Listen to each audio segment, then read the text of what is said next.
Kita hari ini sedang mengalami fenomena yang mulai mengkhawatirkan terkait dengan peredaran sabu-sabu. Sudah banyak ya, pasti rekan-rekan mendengar peredaran sabu-sabu yang masuk melalui kota-kota lain, bahkan dari provinsi lain masuk ke Pringsewu, kemudian sudah menjangkit ke para remaja. Kita perlu lebih sadar, kita perlu lebih aware. Ini nanti akan terjadi seperti apa ke depannya. Masa depan Pringsewu itu akan dipertaruhkan. Kalau nanti remajanya sudah mulai pakai sabu-sabu, nanti kayak gimana ke depannya? Ekonominya Pringsewu pasti akan jadi jelek. Bisa jadi tempat berputarnya maksiat di sini. Karena Pak Kasat Narkoba kemarin sudah sempat razia, itu banyak mulai dari pelacuran meningkat, kemudian pergaulan bebas juga meningkat. Yang dari Pesawaran datang, Lampung Tengah datang, bahkan dari Mesuji pun datang ke sini hanya untuk nginep melakukan hubungan seksual di luar nikah. Kenapa ini soal sabu-sabu? Karena banyak yang belum tahu bahwa sabu-sabu itu nanti pada titik tertentu itu akan digandengkan dengan hubungan seks. Ini banyak yang belum tahu karena beberapa pengguna sabu-sabu yang sempat diamankan di Polres itu saya tanyai, mereka banyak yang belum kesana, banyak yang belum tahu. Jadi mereka jadi korban. Awalnya dikasih sabu yang murah-murah gitu ya, 100.000 satu paket, 150.000 satu paket. Itu hanya untuk mancing. Jadi begitu masuk ke otaknya itu akan ada pengaruh yang sangat adiktif, yang bahkan dia sendiri sudah tidak bisa menahan dirinya sendiri gitu untuk mencari sabu-sabu lagi. Itu awalnya Pak. Setelah menggunakan beberapa waktu, nanti itu akan mulai tidak bisa membedakan mana yang benar, mana yang salah. Kalau mungkin pernah berinteraksi dengan pengguna sabu-sabu, itu kebanyakan sudah mulai suka berbohong gitu ya. Suka berbohong. Itu udah mulai itu Pak. Karena sudah tidak bisa membedakan mana yang benar, mana yang salah. Nanti ketika dosisnya meningkat dan sudah bergaul di lingkungan yang lebih dalam, itu nanti pasti akan nyari lawan jenis untuk melakukan hubungan seks. Karena mereka itu akan mendapatkan kenikmatan lebih Pak ketika melakukan hubungan seks dengan sabu-sabu. Nanti makin panjang lagi itu. Begitu sudah sering melakukan hubungan seks dengan sabu-sabu, nanti lebih dalam lagi akan menyimpang lagi tuh.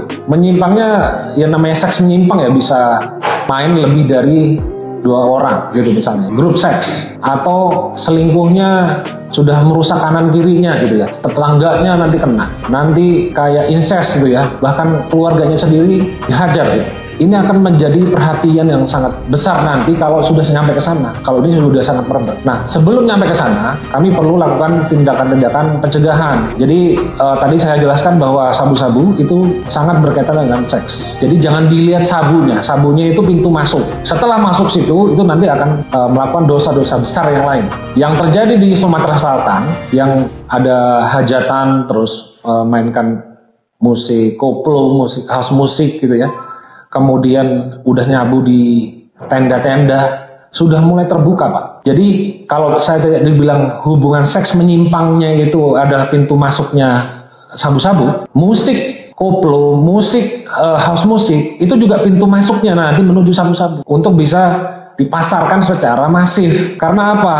Saya lihat warga khususnya di Sumatera itu ketika ada house musik dipasang sebagai musiknya di kondangan, cenderung merasa keren. Sama kayak mungkin zamannya bapak-bapak ketika masih SD atau SMP melihat ada temennya yang ngerokok, kelihatan keren gitu ya. Itu kan pengaruh buruk sebenarnya. Nah, ini halnya yang sama. Ketika menggunakan house musik atau koplo sebagai kondangan, musik di kondangan itu dan kelihatan keren, itu sudah masuk tuh Pak. Bapak mungkin yang belum pernah menggunakan sabu-sabu itu tidak bisa cukup mengerti gitu ketika musik digandengin sama sabu-sabu dan Inex paket lengkap Pak. Jadi itu nanti akan cukup vulgar gitu ketika sampai nanti ada kondangan pakai house musik, habis itu banyak yang jualan narkoba di situ. Nah ini menjadi perhatian penting karena beberapa kali saya kunjungan ke desa-desa itu sudah mulai pakai house musik. Bukannya namanya kalau misalnya acara nikahan itu bagusnya Tenda Biru, lagunya Desi Ratnasari, atau lagu-lagu yang cinta-cintaan lah gitu. Ya minim-minim dangdut lah gitu. Lagunya Roma Irama, Ani kayak gitu.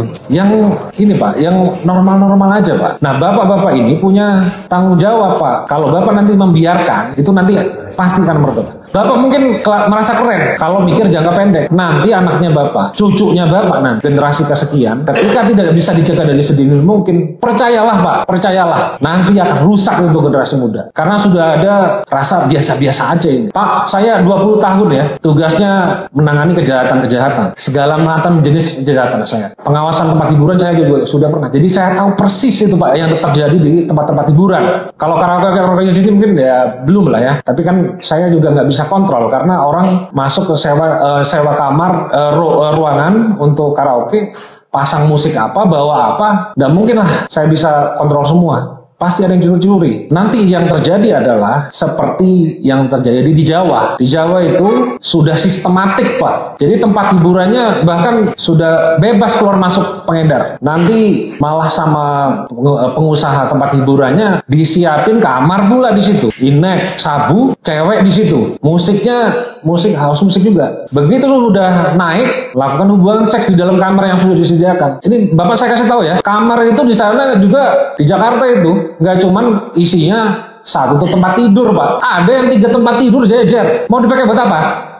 Kira-kira ada yang bisa jawab? Itu Pak, kenapa saya bilang sistematik? Kalau itu nanti berjalan terus-menerus, aman, orang akan datang ke situ terus. Keluar dari situ, otaknya udah nggak beres Pak. Yang dipikiran nanti seks menyimpang terus. Nanti beli narkoba di luar, dipakainya di mana? Di hotel. Tempat hiburan itu tempat kaderisasi dosa-dosa besar, pendosa-pendosa besar. Jadi Bapak kalau punya usaha terus di bidang itu, kalau dapat untung dari situ, Bapak tuh harus benar-benar berhati-hati. Ini kira-kira bisa saya bawa pulang nggak ini uangnya? Percaya Pak, nanti bawa uang yang kotor, anak cucunya Bapak nanti akan nanggung akibatnya. Nah untuk itu kita perlu lebih peduli ya.